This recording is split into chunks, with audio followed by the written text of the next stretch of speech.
यदि ठीक से हम काम कर रहे हैं तो आप हमें शाबाशी दीजिएगा।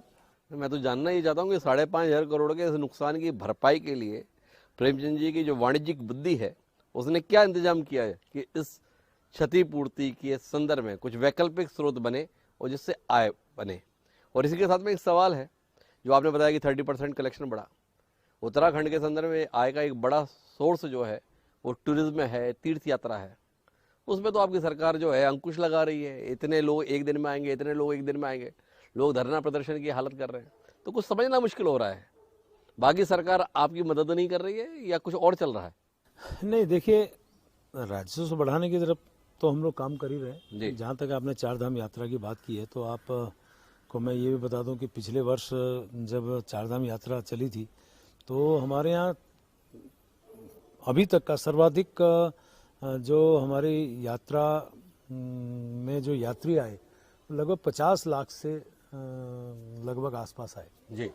और आप ये देखिए कि हमें राजस्व उस नाते मिलता है चार धाम में, ये नहीं है जी। लेकिन हमारा दो तरह से हमारे सामने चुनौती रहती है। एक तो हमारी उनकी सुरक्षा को लेके और एक उनकी व्यवस्थाओं को लेके। चार धाम यात्रा से कोई हमें बहुत बड़ा इनकम होता है, हम उस इनकम के नाते उस चार धाम को जो है संचालित करने के लिए नहीं सोचते। हम सोचते हैं कि ये हमारा जो प्रदेश है ये देश भर में एक देवभूमि के नाम में माना जाता है। जी। और सौभाग्य की बात है कि यहाँ पे भगवान बद्री विशाल यानी बद्रीनाथ जी महाराज, बद्रीनाथ जी, और उसके बाद जो हमारे यहाँ ज्योतिर्लिंग हैं 12 ज्योतिर्लिंग, उसमें एक प्रमुख ज्योतिर्लिंग केदारनाथ जी के रूप में, तो बाबा केदारनाथ, और उसके साथ साथ गंगा जी का उद्गम स्थल भी हमारे यहाँ, उसे गंगोत्री हम लोग बोलते हैं, और यमुना जी का हमारा उद्गम स्थल यानी उसको यमुनोत्री बोलते हैं।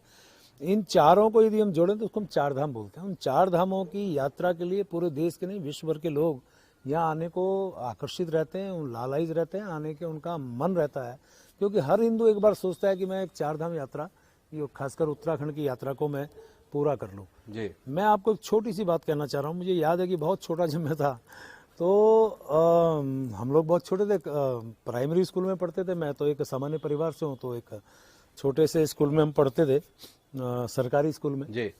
तो हमारे जो एक गुरुजी थे यानी जो हमारे अध्यापक थे, रमेश चंद्र शर्मा उनका नाम था, मुझे आज भी याद है। जी।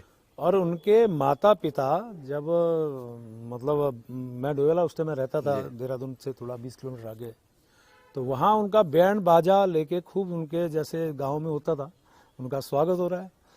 अब हमारे समझ में नहीं आ रहा, मेरे समझ में आ रहा है इतने बूढ़े बुढ़िया की शादी तो हो नहीं सकती और बैंड बाजा बज रहा है।